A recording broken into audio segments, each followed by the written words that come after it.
तो हम लोग 26 जनवरी आज ही के दिन संविधान को लागू कर लिए। हालांकि बना लिए थे 2 महीना पहले, तो हम लोगों ने इसे 2 महीना इसीलिए लेट किए कि हमारा 26 जनवरी यानी स्वाधीनता दिवस बरकरार रहे। इस दिन राजपथ पर परेड होता है, इस दिन ज्यादातर हथियारों को प्रदर्शित किया जाता है, हमारी क्या क्या डिफेंस में है, क्या क्या नए नए, एक तरह का शक्ति प्रदर्शन कर लीजिए, इस चीज को हम लोग कह सकते हैं शक्ति प्रदर्शन। दुश्मन डरे, देखो हम लोग ने क्या किया है, मिसाइल तो टैंक सब यहाँ पर दिखाए जाते हैं और मुख्य अतिथि के तौर पर भी बुलाया जाता है। राष्ट्रपति तो झंडा फहराते ही है, प्रधानमंत्री भी रहते हैं, तीनों सेनाओं के अध्यक्ष भी रहते हैं और मुख्य अतिथि को ही बुलाया जाता है। ये शुरू से ही परंपरा रही है। हम साहब हमारे राष्ट्रपति रहे हो, चाहे प्रणब मुखर्जी जी रहे हो या रामनाथ कोविंद साहब रहे हो, हमेशा कोई ना कोई मुख्य अतिथि आता है। इससे क्या होता है कि उस देश से हमारा घनिष्ठता को भी दर्शाता है कि हम जो करीबी देश है उसी को ही मुख्य अतिथि बनाते हैं। इस बार जो मुख्य अतिथि बनाया गया है, बुलाया गया है, बहुत ही सोच समझ के एशिया को पूरी तरह बैलेंस करने के लिए। एशिया का ये वाला एरिया कहलाता है सेंट्रल एशिया। ये रूस से टूटे हुए हैं सर। इसमें 5 देश आते हैं, Kazakhstan, Kyrgyzstan, Tajikistan, Turkmenistan, Uzbekistan.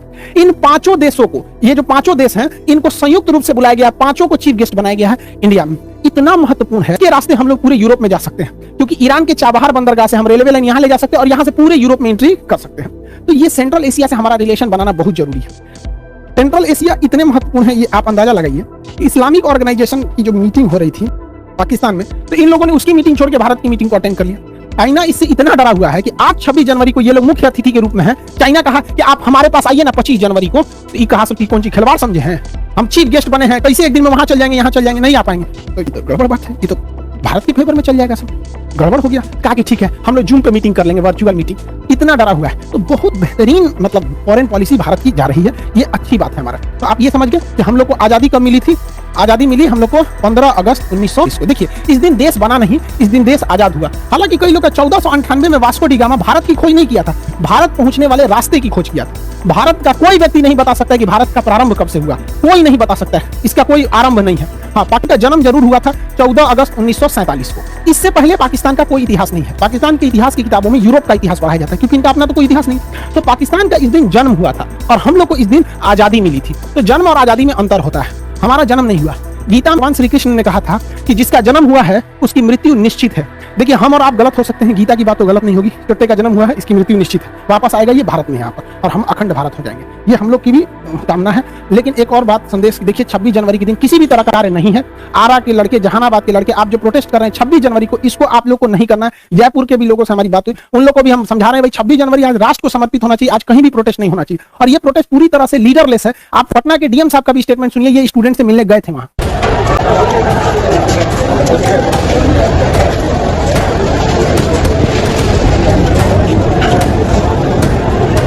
Problem यही है कि लीडरलेस हैं, 2-4-10 लोग वार्ता के लिए तैयार हो रहे हैं, बाकी नहीं हो रहे हैं। तो अभी रेलवे से भी हम लोग बुला रहे हैं को, इनकी समस्याओं को सुन लें और जो समाधान हो सकता है उसका समाधान करें। पूरी तरह से रेलवे का मामला है। देखिए 26 जनवरी राष्ट्र का होना चाहिए, राष्ट्र को समर्पित हो। हम सब भारत की उज्जवल भविष्य की कामना करते हैं। स्टूडेंट्स और लोगों से ही मिलकर देश बनता है।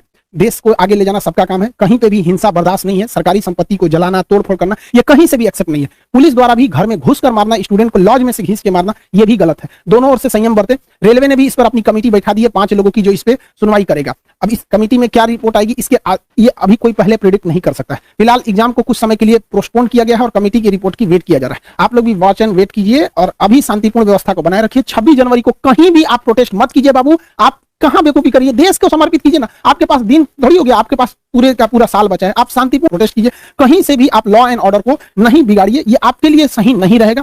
हाँ, ये चीज आप में एक ही सही है कि आपका लीडरलेस है, जिस वजह से आपसे कोई बात करने नहीं आ पाएगा। जब भी कोई आंदोलन लीडरलेस रहता है तो कोई उनसे बात ही नहीं कर पाता, कोई लीडर ही नहीं है। तो एक ही रास्ता बनता है कि उनकी बात को मान लिया जाए। तो रेलवे ने भी कमेटी बताई है। आप सब लोग से हाथ जोड़ कर विनती है कि आप इस तरह का उपद्रव नहीं कीजिए। आरा के लड़के ट्रेन में जो इंजन में जो आग लगा दिया गया, वहां से उन लोग, ये निंदनीय है, ऐसे काम को न करें। जहानाबाद के भी लड़के जो ट्रेन पे जाके राष्ट्रीय गान गा रहे हैं, आप सब लोग की हम भावनाओं का सम्मान करते हैं, लेकिन आज के दिन को ऐसा नहीं करना चाहिए। प्रशासन का भी आप लोग सहयोग करिए, वो भी आपका सहयोग करेंगे। आई होप आप इसे समझे होंगे।